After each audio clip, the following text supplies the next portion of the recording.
এই আলোচনাটি মূলত নারীদের দায়িত্ব এবং কর্তব্য সম্পর্কিত।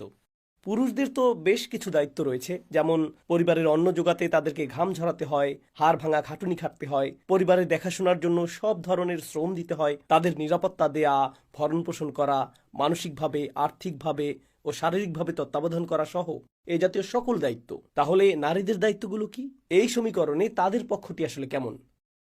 আল্লাহ আজ্জাল্লাহ শুরুই করেছেন এভাবে যে পুরুষরা নারীদের দেখাশোনা করবে, আর আপনারা আশা করছিলেন আল্লাহ বলবেন যে অতএব নারীদেরও এ জাতীয় কাজ করতে হবে, তাই না? কিন্তু এভাবে না বলে তিনি বললেন ফাসলিহাত, একইভাবে অতএব পুণ্যবতী নারীরা, ভালো নারীরা। তিনি নারী শব্দটিও আলাদাভাবে উল্লেখ করেননি, তিনি বলেছেন ভালো নারী, যেন আল্লাহ নারীদের কাছে প্রথমেই ভালো হওয়াটা প্রত্যাশা করেন। আলাদাভাবে নারীর উল্লেখ করা হয়নি, তোমাদেরকে ভালো হতেই হবে। আর আরবিতে এই ভালো অর্থ কি? সলেহ শব্দটি এসেছে মূলত সুলহ থেকে। সুলহ হলো ঝগড়া বিবাদের বিপরীত, দুর্নীতির বিপরীত। মূলত যখন কোনো দ্বন্দ্ব হয় আর আপনি দুই পক্ষের মধ্যে শান্তি চান, তখন আপনি সুলহ করেন। অর্থাৎ নারীরাই হলো উৎস, স্ত্রীরাই পরিবারের সকল দ্বন্দ্ব মেটানোর মূল উৎস। তারা শান্তি আর আপোষ মীমাংসার উৎস। তাদের কারণেই রাগ জেদ প্রশমিত হবে, তাদের কারণেই গলার আওয়াজ নিচু হবে।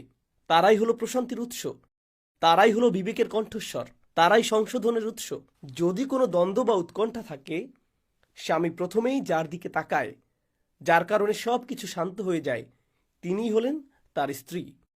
স্বামীদের মধ্যে কেউ কেউ হয়তো ভাবছেন সত্যিই তাই, কারণ সব ঝগড়াঝাটি তো হলো আসলে, আপনি বলছেন যেখান থেকে সব ঝগড়া শুরু হয় সেখানেই আসলে তার শেষ হওয়ার কথা, কারণ তার গলা ছাড়া আমার ঘরে আর কারোই উঁচু আওয়াজ শোনা যায় না, আর সে ছাড়া আমার ঘরে অন্য কেউ রাগান্বিতও হয় না। পুরুষরা নিজ দায়িত্ব পালন করে না, আবার নারীরাও নিজ দায়িত্ব পালন করে না, আর এভাবেই তারা চরম টানাপোড়েন আর দ্বন্দ্বের কারণ হয়ে দাঁড়ায়। আল্লাহ শুরুতেই বলেছেন যে স্ত্রীরা হলো সংশোধনের উৎস, তারা প্রশান্ত, তারা আসলে নিজেরাই শান্তি, নিজেরাই যেন কল্যাণ। তারা সব ধরনের মানসিক চাপ দূর করে দেয়, এটাই হলো প্রথম গুণ।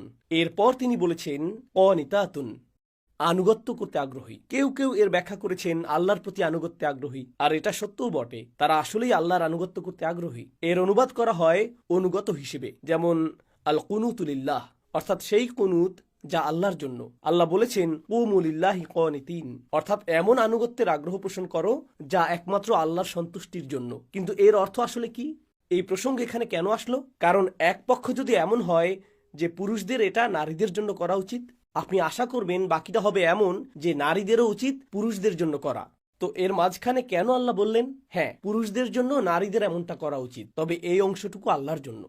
এর কারণটা হলো নারীদের স্মরণ রাখতে হবে যখন তারা প্রশান্তির উৎস হচ্ছে আর যখন তারা সংসারে শান্তি ও স্থিতি বজায় রাখছে, তাদেরকে বুঝতে হবে যে ঘরকে শান্ত রাখার ক্ষমতা একমাত্র তাদেরই রয়েছে, আর সংসারে আগুন লাগানোর ক্ষমতাও একমাত্র তাদেরই রয়েছে। তারাই সংসারের আবেগ নিয়ন্ত্রণ করে। যেমন আপনি ঘরে রিমোট কন্ট্রোল দ্বারা এসির তাপমাত্রা নিয়ন্ত্রণ করে থাকেন, ঠিক তেমনি নারীরাও সংসারের আবেগের তাপমাত্রা নিয়ন্ত্রণ করে, তারাই নিয়ন্ত্রণ করে। আর তাদের এটা ঠান্ডা রাখাই উচিত, কারণ এটা স্বয়ং আল্লাহর আনুগত্যেরই একটা অংশ। এটা আল্লাহর প্রতি তাদের আনুগত্যের আগ্রহ থেকেই আসে। অতএব তাদেরকে হতে হবে প্রশান্তির উৎস। আসলে উভয়কেই দায়িত্ব পালন করতে হবে, কারণ পুরুষরা তাদের দেখাশোনা করছে আর বিনিময়ে নারীরা শান্ত থাকছে। আমরা জানি কিছু মানুষের ক্ষেত্রে মানসিক নির্যাতনমূলক সম্পর্কের ক্ষেত্রে কি ঘটে। একজন অনবরত বলতে থাকে শান্ত হও শান্ত হও, ঠিক আছে ঠিক আছে, প্লিজ রাগ করো না। আর যত বেশি আপনি এটা বলেন, না আমার সাথে কথা বলবে না, আমাকে একা থাকতে দাও, ইত্যাদি ইত্যাদি, তো একজনকে রেগে থাকতেই হবে।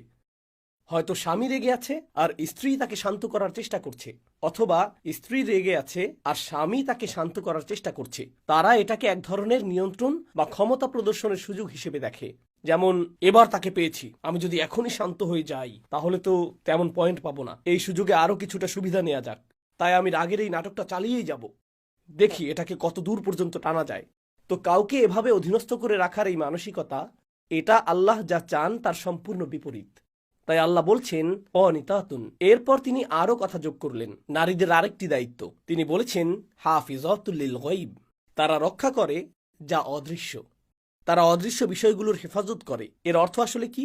এর অর্থ হলো স্বামী যখন কাজের জন্য বাইরে থাকে সে তখন এমন কিছুই করে না যা তার স্বামী অপছন্দ করে। সে এমন কারোর সাথে কথা বলে না যার সাথে কথা বলাটা স্বামী পছন্দ করে না। তার এমন কোনো বন্ধু বান্ধব থাকবে না যারা স্বামীর কাছে পছন্দনীয় নয়। স্বামীর অগোচরে সে কোনো নেতিবাচক আলাপচারিতায় লিপ্ত না। স্বামী স্ত্রীর মাঝখানের একান্ত ব্যক্তিগত কথাবার্তা তার মা, তার বোন বা অন্য কারোর সাথে শেয়ার করা যাবে না, কারণ স্ত্রী তো সেটা গোপন রাখার কথা।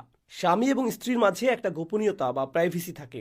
এখন যদি নির্যাতনের কোনো পরিস্থিতি তৈরি হয়, সে আপনাকে মারধর করে বা আঘাত করে অথবা আপনার সাথে উদ্ভট কিছু করে, তখন আপনার এমন কাউকে দরকার যে আসলেই সহায়তা করতে পারবে, শুধু মনের ভাব প্রকাশের জন্য নয়, বরং এমন কেউ যে বিষয়টা সমাধান করতে পারবে। এই সূরার পরের অংশে সেই আলোচনা করা হয়েছে। কিন্তু যখন এটা অভ্যাসে পরিণত হয়, আপনি কেবল কারোর সাথে কথা বলতে চান আর আপনি শুধু স্বামীর বদনাম করেন বা সেসব গোপন কথা বলে দেন যা সে গোপন রাখতে বলেছিল, কিংবা আপনি এমন সম্পর্ক, বন্ধু বান্ধব বা আড্ডায় জড়ান বা এমন সব জায়গায় যান যেখানে যাওয়াটা সে কখনোই পছন্দ করে না, সে যদি আপনাকে সেখানে দেখতো তাহলে সে খুবই মন খারাপ করত কিংবা ভীষণ কষ্ট পেত। আর তারপরও আপনি সেটাই করে যাচ্ছেন। আপনার মাথায় কাজ করছে সে তো জানে না, তাই সমস্যা নাই। আল্লাহ বলেছেন হাফিজাতুল লিল গায়ব, তাদেরকে অদৃশ্য বিষয়গুলো হেফাজত করতে হবে। অর্থাৎ এর একটি অর্থ হলো স্বামীর কাছে যা অদৃশ্য বা অজানা তাদের সেটাও হেফাজত করতে হবে বিমা হাফিজ আল্লাহ, কারণ আল্লাহ এটা হেফাজত করার নির্দেশ দিয়েছেন। লক্ষ্য করুন, এখন সমীকরণটা ভারসাম্যপূর্ণ হলো। একদিকে আল্লাহ আজ্জাওয়াজাল্লাহ পুরুষদের বলেছেন তোমাদেরকে ব্যয় করতে হবে, কারণ আল্লাহ তো ফাটল ধরেছে, তাদের মাঝে বিশাল খাত তৈরি হয়েছে আর তারা বুঝতেই পারছে না কিভাবে এই মৌলিক সমস্যাগুলো ঠিক করবে। তখন এমন কাউকে প্রয়োজন যিনি পরামর্শ দিতে পারেন, কোনো জ্ঞানী ব্যক্তি, কোনো দায়িত্বশীল ব্যক্তি, যিনি মেয়ের পরিবারের এবং তার পক্ষ হয়ে কথা বলবেন, এবং ছেলের পরিবার থেকেও এমন একজন প্রতিনিধি আনুন আর তাদের আলোচনার মাধ্যমে এর সমাধান করুন। অন্য কারোরই এখানে জড়ানো উচিত নয়। এটা রাতের খাবারের আড্ডার কোনো বিষয় না, এটা ঈদের দাওয়াতের কোনো মুখরোচক আলোচনার বিষয় না। এই দুইজনের বিরোধ চলছে, এটা অন্য কারো বিষয় নয়। এখানে একজন দায়িত্বশীল মানুষ প্রয়োজন, যার দরদ আছে, যিনি বিষয়গুলো বোঝেন, যিনি অতিরিক্ত আবেগপ্রবণ নন, যিনি অতিরিক্ত রাগী নন। তিনি স্ত্রীর পরিবার থেকে আসবেন, স্বামীর পরিবার থেকেও একজন শান্ত ধীর স্থির মানুষ আসবেন, এবং তারা একসাথে বসে পারস্পরিক আলোচনার মাধ্যমে সমাধানের চেষ্টা করবেন। যদি মিটমাট হয়ে যায় ভালো, আর যদি তা না হয় সেটাও ঠিক আছে। এভাবেই আসলে সমস্যাগুলোর সমাধান হওয়ার কথা। এভাবেই পারস্পরিক ঘৃণা সৃষ্টি রোধ করা যায়। জানেন অনেক সময় কি ঘটে থাকে? মানুষ ভাঙা সম্পর্ক নিয়েই বাস করতে থাকে, তারা কাউকে জানায়ও না, ভাঙা সম্পর্কটাকে জোড়াও লাগায় না। তারা এভাবেই একে অপরের প্রতি ঘৃণা পুষে রাখে। স্বামী স্ত্রীর মাঝে যখন এরকম ঘৃণা থেকে যায়, বাচ্চারাও সেটা লক্ষ্য করে আর তারা শিখে যে এটাই হয়তো স্বাভাবিক। মা বাবার পরস্পরের সাথে এভাবে কথা বলাটা স্বাভাবিক। যখন এই বাচ্চারা বেড়ে উঠবে আর তাদের বিয়ে হবে, ভাবুন তো তারা তাদের জীবনসঙ্গীর সাথে কিভাবে কথা বলবে। তারা তো সেটাই শিখেছে, বাড়ি থেকে তো তারা এই স্কুলিংটাই পেয়েছে। তাই আপনার ঘরে যখন শান্তি না থাকে, আপনি আসলে সেই বিশৃঙ্খলা পরবর্তী প্রজন্মের মাঝেও ছড়িয়ে দিচ্ছেন। এটা এক ধরনের অবচেতন শিক্ষা। শিশুরা দেখে দেখে যা শেখে তা তারা কখনো ভুলে না। ক্লাসরুমে যা শেখা হয় তা মানুষ ভুলে যায়। আপনি যখন ছোট ছিলেন, শিক্ষক ক্লাসে কি বলেছিলেন তা আপনার মনে নেই। একটা জিনিস আপনার মনে আছে, বাবা মা বাড়িতে কি করতেন সেটা আপনার মনে আছে। আজও এই বয়সে এসেও আপনি সেটা মনে রেখেছেন, কারণ মানুষের ব্যক্তিত্বের উপর এটা একটা গভীর ছাপ ফেলে। তাই এটা শুধুমাত্র স্বামী স্ত্রীর মধ্যেই সীমাবদ্ধ থাকছে না, এটা মূলত আমাদের রেখে যাওয়া আদর্শের অংশ। সন্তানদের জন্য হলেও পরিবারে প্রশান্তি প্রয়োজন।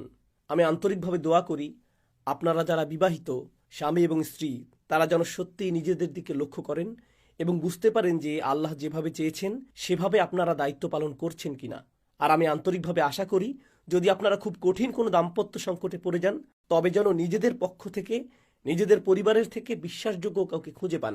যদি পরিবারে নির্ভরযোগ্য কেউ না থাকে, কারণ এমনটাও ঘটতে পারে, হতে পারে সবাই অবিবেচক, সেটা হতে পারে, সবাই হয়তো অবিবেচক, তখন আপনাকে এমন কাউকে খুঁজে বের করতে হবে যে অন্তত আপনার পক্ষটি যুক্তিসঙ্গতভাবে তুলে ধরে আপনার হয়ে কথা বলতে পারবে। কারণ আপনি যদি নীরবে নির্যাতন সহ্য করতেই থাকেন, তাহলে আসলে যা ঘটছে তার জন্য আপনিও আংশিকভাবে দায়ী।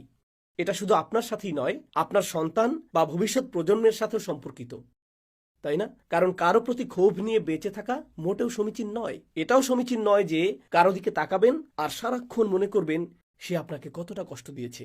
অশান্তিতে দিন কাটানো সমীচীন নয়। বিয়ের মূল উদ্দেশ্যই ছিল লিতাসকুনু ইলাইহা। আল্লাহ ভালোবাসা এবং যত্নের উল্লেখ করারও আগে, মাওয়াদ্দাত ওয়া রাহমার উল্লেখ করারও আগে বলেছেন বিয়ের প্রথম উদ্দেশ্যই হলো যাতে তোমরা একে অপরের মাঝে প্রশান্তি খুঁজে পাও। তার দিকে তাকালে আপনি যেন প্রশান্ত হয়ে যান, স্বস্তি পান। অবশেষে আমি একটা নিরাপদ আশ্রয় পেয়েছি। এটাই সেই জায়গা যেখানে আমি মর্যাদা পাবো, অপমানিত হব না। অতীতের ভুলগুলো মনে করিয়ে আমাকে খোঁটা দেওয়া হবে না। আমি সম্পূর্ণরূপে স্বস্তিতে থাকব, কারণ আমি আমার জীবনসঙ্গী, স্বামী বা স্ত্রীর সান্নিধ্যে আছি। যদি সেটা না থাকে তবে তা সৃষ্টি করতেই হবে। আর যদি নিজে নিজে সেটা করতে না পারেন, তাহলে আপনার বাহিরের সহায়তার প্রয়োজন, বিশেষজ্ঞ সহায়তা প্রয়োজন। আল্লাহ আমাদেরকে তৌফিক দান করুন যেন আমরা ভাঙা সম্পর্কগুলো ঠিক করতে পারি এবং আমাদের নিজেদের ও পরিবারের জন্য যা উত্তম তা করতে পারি। আল্লাহ আমাদের তৌফিক দিন এবং সেই সামর্থ্য দান করুন যেন আমরা সঠিক সহায়তা গ্রহণ করে ভাঙা বন্ধনগুলোকে আবারও জোড়া লাগাতে পারি।